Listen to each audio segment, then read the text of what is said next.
The history of Halloween is pure evil. On this occasion, it was believed that a gathering of supernatural forces occurred as during no other period of the year. The eve and day of Samhain were characterized as a time when the barriers between the human and the supernatural worlds were broken. Otherworldly entities, such as the souls of the dead, were able to visit earthly inhabitants, and humans could take the opportunity to penetrate the domains of the gods and supernatural creatures. Fiery tributes and sacrifices of animals, crops, and human beings were made to appease supernatural powers who controlled the fertility of the land. Samhain acknowledged the entire spectrum of non-human forces that roamed the earth during the period. On this holiday, huge bonfires were set on hilltops to frighten away evil spirits. The souls of the dead were supposed to revisit their homes on this day, and the autumnal festival acquired sinister significance with ghosts and witches and hobgoblins, black cats, fairies, and demons of all kinds said to be roaming about. It was this time to placate the supernatural powers controlling the processes of nature. In addition, Halloween was thought to be the most favorable time for divinations concerning marriage, luck, health, and death. It was the only day on which the help of the devil was invoked for such purposes. History shows how true Christians did not practice the satanic tradition. Today's professed Christians should see just how they need to separate from such evils, especially if they are seeking to enter into heaven. The worldly customs and evil traditions are all vain and full of deceit, which will separate anyone from the God of heaven and earth who is partaking in it. Truly, the world is being spoiled through practicing Halloween, as billions around the world, which includes all these professed Christians, are partaking in this satanic tradition. As ye have therefore received Christ Jesus the Lord, so walk ye in him, rooted and built up in him, and established in the faith as ye have been taught, abounding therein with thanksgiving. Beware lest any man spoil you through philosophy and vain deceit, after the tradition of men, after the rudiments of the world, and not after Christ. Ye adulterers and adulteresses, know ye not that the friendship of the world is enmity with God? Whosoever therefore will be a friend of the world is the enemy of God. As biblical Christians, we are commanded by our King to give no Place to the devil. We are also warned that Ye cannot drink the cup of the Lord and the cup of devils. Ye cannot be partakers of the Lord's table and of the table of devils. this holiday has everything to do with spiritualism. When we take a good look at what happens during Halloween, we can see how witches are real satanic worshippers of Satan. Their caricatures are portrayed and costumes are everywhere showing forth their evil fruits. There are coffins and tombstones, mummies, skeletons, and cemeteries, which are all signs of death. The mystery religion of Babylon has always loved death, which we can find clearly in the history of the mother of harlots, the Vatican. This mystery religion is all about death and murder and sacrificing innocent human lives as an offering to their dying god of death, Satan. Truly, the Church of Rome has shed more innocent blood than any other institution that has ever existed among mankind, will be questioned by no Protestant who has a competent knowledge of history. It is impossible to form a complete conception of the multitude of her victims, and it is quite certain that no powers of imagination can quite adequately realize their sufferings. Halloween has come a long way from its ancient beginnings as a harvest festival, from the ancient Celtics to the Romans to medieval Catholics to Catholic Irish immigrants traveling to America and bringing their Catholic traditions. Halloween, like all holidays, speaks volume about the society that celebrates it till this day. As the people observing Halloween evolve, so does this holiday. The magic that is found in Halloween lies in clear sight. As Christians, we are to have no connection to witchcraft, which God hates, and those who profess to love God and serve Him, who practice such things, are provoking God to anger, as they fornicate with the world and commit spiritual adultery against the God of heaven and earth, and thus they rebel. Truly, history is repeating herself. And he caused his children to pass through the fire in the valley of the son of Hinnom. Also he observed times, and used enchantments, and used witchcraft, and dealt with a familiar spirit and with wizards. He wrought much evil in the sight of the Lord to provoke him to anger. For rebellion is as the sin of witchcraft, and stubbornness is as iniquity and idolatry. Because thou hast rejected the word of the Lord, he hath also rejected thee. When we look deeper into Rome's history, we can see a clear connection with this pagan type stuff as Halloween, but we need to dig deeper. As many of us know, the Roman Catholic Church has always been involved with paganism and mixing it with Christianity, and Halloween is deeply rooted within paganism. It is interesting to note, they say, how often our church has availed herself of practices which were in common use among pagans. Thus, it is true, in a certain sense, that some Catholic rites and ceremonies are a reproduction of those pagan creeds.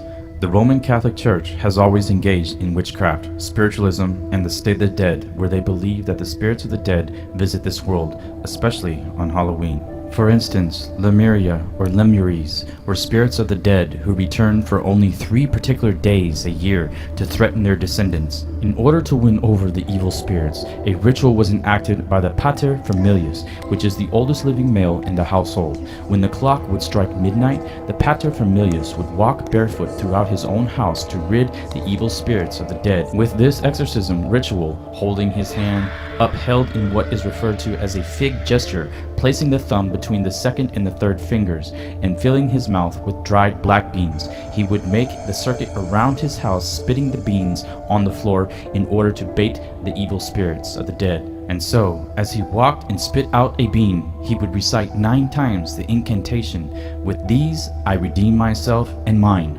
And so, when Lemures came out to eat the beans, the rest of the household, following along but forbidden to look behind them, would clash bronze together like cymbals and proclaim, "Ghosts of my fathers and ancestors, be gone!" The Lemuria was practiced on May 9th, 11th, and the 13th. Even days were seen as unlucky to them. And so, how did the Lemuria affect Halloween? In a historical facts check, on All Saints' Day, the Catholic holiday was adopted on May 13th, and there is good reason for this. Originally, the Lemuria concluded on May 13th, and on that same day, in 609 AD, the Church held a feast in dedication to Saint Mary and the Martyrs, the celebration of the dead. This became the establishment of All Saints' Day. How does this relate to Halloween? Here's how.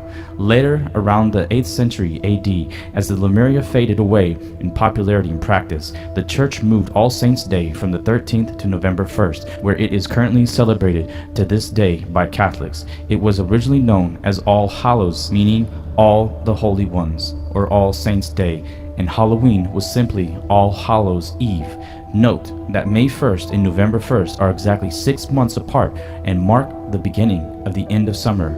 When we look at the culture of the Celts, the people who were living in Ireland, and one of their principal festivals for their culture was under the name of Samhain, which is the end of the harvest season for the Celts. It was their new year. As the harvest ended, the Celts tended to gather up all their crops and livestock and have one large feast as they headed into winter. This final harvest falls on October 31st, which is Halloween. However, there was some uninvited guests coming to dinner, the spirits of the dead. On this day, the Celts believed that those who died during this year returned, so the festival of Samhain was a way to help the dead on their journey to the other world. Because this particular day, the Celts believed the dead were more likely to mingle with the living, so a place was set for the dead at their feast in order to honor them. This also meant that Samhain, with all the dead returning to visit, was a time for clearer omens and prophecy. Now, how did the Romans adopt Pomona and Samhain? When Julius Caesar conquered Gaul and the Celts, the Romans became exposed to the rites of Samhain and ascribed them to their own goddess. Pomona was the goddess of orchards and abundance. She was associated with apples, nuts, and grapes. The Romans associated the apple with love and fertility, and we have lots of rituals associated with Samhain, and so the Romans adopted these practices and thus mixed Christianity with paganism. Roman harvest festivals would bring in the apples, cornstalks, and pumpkins, and ancient Roman ceremonies honoring false gods involved trying to grasp floating fruits without using hands, which is where bobbing for apples came from, and the Druids believed that the black cats, which were reincarnated humans, would have been punished for their evil deeds, and thus became these black cats. These cats were then sacred sacrifices to them. Today, black cats are still sacrificed during occultic rituals along with human beings. Halloween is thus regarded as the witches' Sabbath, the equivalent of their New Year's Eve, where they would do their sacrifices. The Druids had many ways of sacrificing humans, one of which was packing them in a giant burning effigy of a man. Burning Man. The crown must die! The crown must die! The crown must die! The crown must die! The crown must die! The crown must die! The crown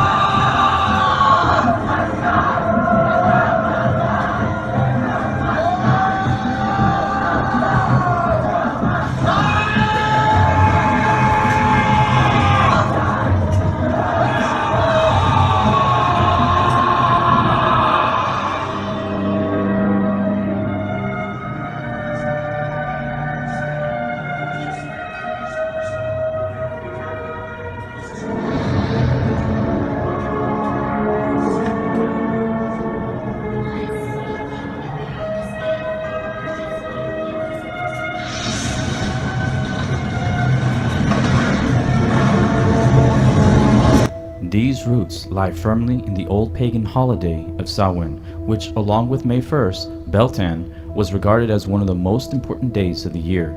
On Samhain, it was believed that the veil lifted between the worlds of the living and the dead, allowing spirits, demons, and other mythical creatures such as fairies a chance to walk among us.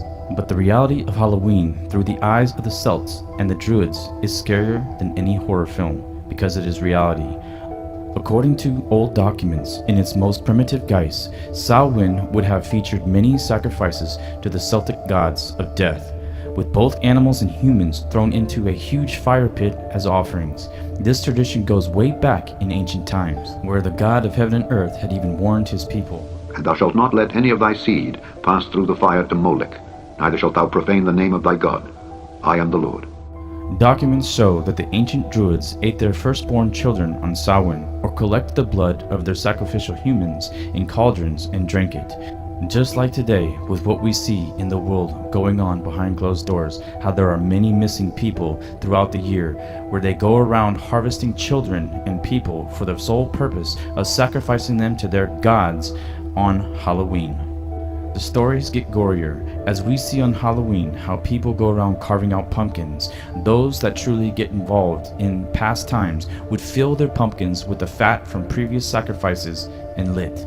The Roman Julius Caesar, who claimed to be a god like the office of the Pope does today, who took the place of Caesar, had stated that in time past of danger, quote, "Unless the life of a man be offered, the mind of immortal gods will not favor them."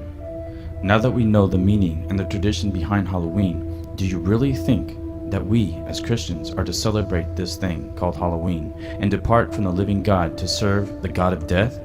It is much more than just an innocent child's day. There is absolutely no way you can include Jesus Christ in these celebrations, and his children are to have no part with the spirits of devils.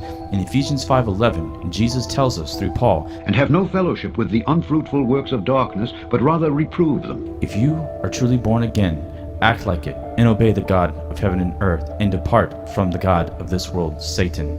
Furthermore, in today's society, as kids are dressing up like witches and ghosts and goblins, and thus looking so demonic, the occultic members do pray for evil spirits to inhabit the costumes sold to the children.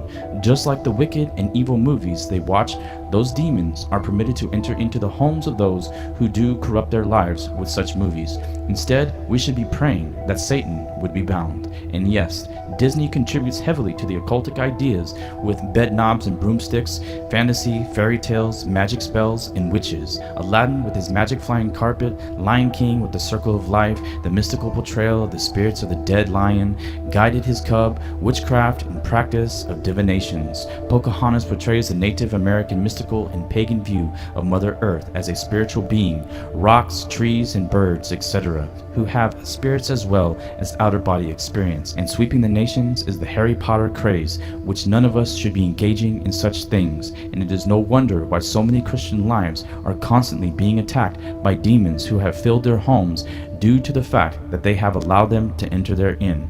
Hollywood, which is run by Chris Dodd, who is a Roman Catholic, clearly glamorizes and participates in horoscopes, stars, charting, channelings, witchcrafts, mummies, etc.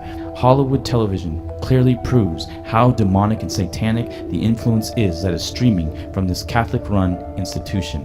It is time that everybody wake up and see the reality behind all these things. And so, as Christians, we are to have no part in things like this. For by thy sorceries were all nations deceived.